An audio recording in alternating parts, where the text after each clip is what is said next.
I want you to imagine that you're a ship out at sea. You're skimming the waves or riding them as best that you can, as the world around you pushes you in one direction or another, and sometimes the sea is placid and calm, you can see for miles. And sometimes there are very large waves that push you in one direction or another. Sometimes they threaten to capsize you. And sometimes those waves are sneaky, personal, threatening to drown you. When your life's boat has been pushed over, your ability to right your ship again can be thought of as your resilience. For some people, it takes a really short while. They bounce back seemingly easily, moving forward and never looking back. For others, the righting of the ship can take a very long time indeed, as the implications pile up further and further, weighing their lifeboat, causing it to list ever more to one side or the other. So this ability to right your life's boat after traumatic events can be described as your resilience, and depending on how many big waves you experience in your lifetime and how close in succession they come, different people in their different life circumstances find it more or less difficult to right their life's boats. I'm offering this little illustration as a jumping off place. There are lots of different ways to think about how resilience arises in our lives, personally, collectively. Ethel Red Brown never gave up. Today is the first Sunday of the month, and we're dedicated to this theme of resilience. And so today we'll be talking about resilience as it's related to resistance. I've been learning about resilience a lot in the hospital. I think I've told you a few times that I'm in this chaplaincy training, and I'm having to think about different aspects of what it means to be human on a really regular basis. One way that we're exploring, looking at the concept of resilience, is through some very basic human avenues which lead to our resilience. Our sense of hope, our sense of the holy in the experiences that we have, our sense of meaning, and our sense of community. So I want to break those down just a little bit for us. Hope in the context of the hospital means, can you see a way through this? Do you see a possibility for healing on the other side? Is there a way that things might get better as you look to the future? Holy, for people suffering from trauma or illness or death, that's the sense of the sacred. Things might be terrible and the grief might be overwhelming, yes, but are you standing on sacred ground? Our resilience might come from a sense of meaning, such as, I knew this was coming because XYZ happened before it. It's a natural outcome based on behaviors or choices. I have a sense of meaning. I have a sense of understanding. I have a sense of my place in this story. And the fourth source of our resilience arises from our sense of community, knowing I'm not in this alone, that I have people who love and support me. In fact, people are coming out of the woodwork to love and support me. So there's our resources, our resiliency arising from hope, holy, meaning, and community. And our teacher does this to keep it tacked into your body. Hope, holy, meaning, community. In times of high stress or personal challenge, it's these internal navigational tools that help a person find the resilience to make it through, to perhaps right their life's boat. So when those big waves, abuses happen either in our personal relationships one-to-one or in our culture, as in the case of racism, sexism, homophobia, and other bigotries, we are, through the functions of abusive power, cut off from our sense of hopefulness that things will ever change, from our sense of our own holiness or sacred sanctity. We're deliberately cut off from our sense of meaning or understanding and from our sense of community, either from our friendships or feeling part of a larger siblinghood of humankind. These abusive approaches to power dynamics in our interpersonal relationships are predictable, statistically speaking, and yet they can take us off guard just like a sneaker wave. How could a partner, a friend, a parent systematically undermine these fundamental human capacities in order to control or subjugate? And yet we know these things happen at all levels of society, all the time. They're happening all around us. According to the National Domestic Violence Hotline, nearly 3 in 10 women, that's 29%, and 1 in 10 men, that's 10%, in the US have experienced rape, physical violence, and/or stalking by a partner and report a related impact on their functioning. 9.4% of high school students report being hit, slapped, or physically hurt on purpose by their boyfriend or girlfriend in the 12 months prior to the survey. And nearly half of all women and men in the United States have experienced psychological aggression by an intimate partner in their lifetime. I mean, the list goes on and on. Those are 3 statistics. It's brief, but they're describing interpersonal relationship aggression, power, and control. So according to these statistics, more than half of our population is using tactics of power, aggression, and control. Is it any wonder then that abuse of power would be manifested at a national level? James Baldwin, who we heard from several times in the service so far, he was a Black queer novelist, essayist, and cultural icon. He had considerable renown, has considerable renown, and in his writing he bore witness to the unhappy consequences of American racial strife, the abuses that go on. His writing career began in the last years of legislated segregation. He was born in 24. His fame as a social observer, actually, he was born in 24 and he shares my birthday, which I really like, August 2nd. His fame as a social observer grew in tandem with the civil rights movement as he mirrored the aspirations, disappointments, and coping strategies of people of color in a hostile, abusive society. He writes, "On all levels, personal and political, life is a wild chaos of paradox, hidden meanings, and dilemmas. This chaos arises from man's inability or reluctance to face the truth about his own nature. As a result of this self-imposed blindness, men erect an elaborate facade of myth, tradition, and ritual behind which to crouch, invisible, their true selves. It is this blindness on the part of Euro-Americans which has created and perpetuated the vicious racism which threatens to destroy this nation." So I'm going to say something now that you've probably heard before. This is not a new idea, but I believe it bears repeating. In the last 3 years, good white liberal people who had perhaps gone back to sleep to the virulent aspects of racism in this country,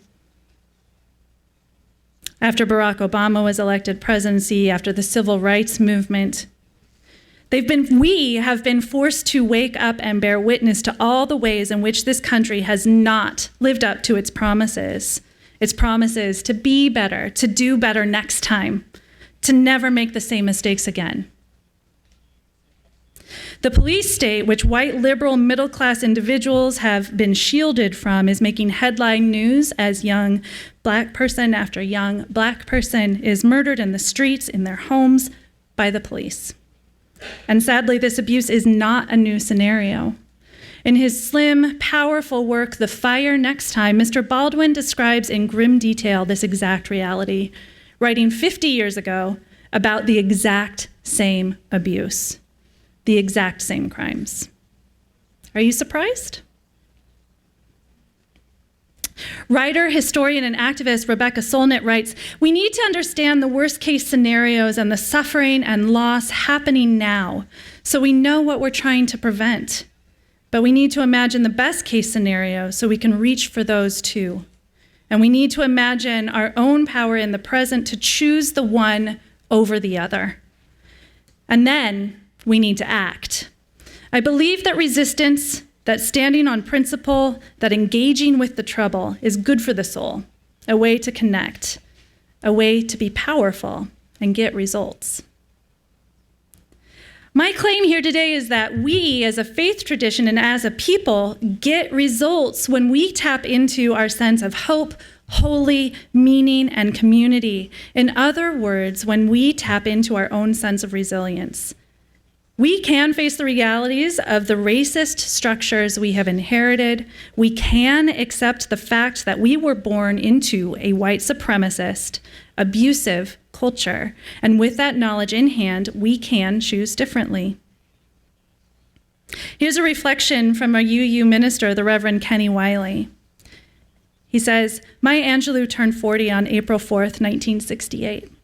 She had planned a big party in Harlem with many of the day's Black intellectual elite among the guests. History had other ideas. Dr. King's assassination sent Angelou into a weeks-long depression. It was fellow writer James Baldwin who helped her dig out of it. Community. Angelou recalls Baldwin's assistance in her book, A Song Flung Up to Heaven, where she writes that laughter and ancestral guidance got her through. There was very little serious conversation. The times were so solemn and the daily news so somber that we snatched mirth from unlikely places and gave servings of it to one another with both hands. I told Jimmy I was so glad to laugh. Jimmy said, "We survived slavery." You know how we survived? We put surviving into our poems and into our songs. We put it into our folk tales. We danced surviving in Congo Square in New Orleans. We put it in our pots and we cooked our pinto beans. We knew if we wanted to survive, we had better lift our own spirits. So we laughed whenever we got the chance. In the same way that Mr. Baldwin offered a sense of community and meaning to Maya Angelou in those dark days, he offers us a sense of hope too, a possible way out of the cycle of abuse that we've inherited. It is simple and very powerful. He writes, "Not everything that is faced can be changed, but nothing can be changed until it is faced." Warsan Shire, a Somalian poet whose family moved to the UK when she was a baby, had this to say about the effects of these kinds of national-level abuses. This is her poem, Home.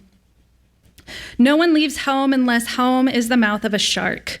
You only run for the border when you see the whole city running as well.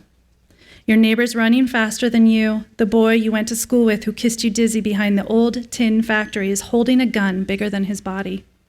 You only leave home when home won't let you stay. No one would leave home unless home chased you, fire under feet, hot blood in your belly.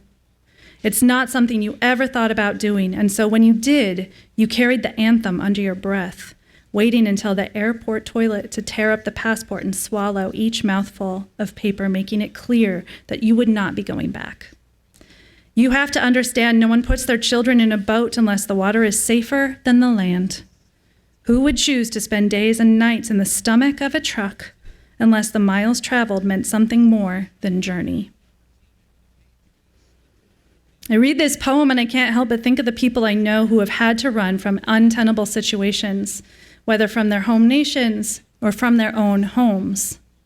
The impacts of ongoing violence is to cut us off from our sense of hope, holy, meaning, and community. And so it is an act of incredible strength and courage to make the choice to leave. It is an impossible choice for so many. And in these moments, resilience doesn't look like bouncing back. It doesn't look like keeping going. That's a false narrative that I believe does damage to our sense of capacity and self. Resilience looks like making it through. The statistic is that it takes someone an average of 7 tries before they are successfully able to leave an abusive relationship. Perhaps you've had to leave one in your own life, whether it be by the stomach of a truck or on a plane to Paris, as Baldwin eventually did, or in the dead of night, as countless people in abusive relationships have had to do. What I want to say to you, whoever you are, is that you have incredible resilience, and your resistance is worth it. It may not have felt like it. You may wonder why it took so long or how you could have done it differently. You may still be fighting for your life, struggling to know how to get free from systems that have been designed to keep you trapped, designed to seal your sense of your own power, your own holiness, your friendships, family, and hope. You may be hurting still, or the ache may be long healed. only coming out to remind you every once in a while, like bones in cold weather. Whatever your story, I want to say to you that your survival, your resistance, and your resilience is beautiful. Shire writes, I will teach my daughter not to wear her skin like a drunken apology. I will tell her, make a home out of your body. Live in yourself. Do not let people turn you into a regret. Do not justify yourself. If you are a disaster, it is not forever. If you are a disaster, you are the most beautiful one I've ever seen. Do not deconstruct from the inside out. You belong here. You belong here. Not because you are lovely, but because you are so much more than that. You belong here. We need you. Though the abuses exist at all of these levels, the personal, cultural, the generational, we need one another if we are to make it through. I give you this from the Talmud. Do not be daunted by the enormity of the world's grief. Do justly now. Walk humbly now. You are not obligated to complete the work, but neither are you free to abandon it. Resilience lives in our connections with one another, with our own inner compass, and with the divine. It is not always graceful, and rarely is it clean. Sometimes it must be an escape, a painful release. At other times, it is in our willingness to hold on to faith and hope. Resilience and resistance mean different things for each of us at different points in our lives, and I think we each can look back through our personal histories and see examples, our own stories of resilience. And we can certainly look back through our collective history and see the incredible resilience and tenacious resistance that can be found there. Let these stories be the stars that we navigate our life's boats by. Thank you.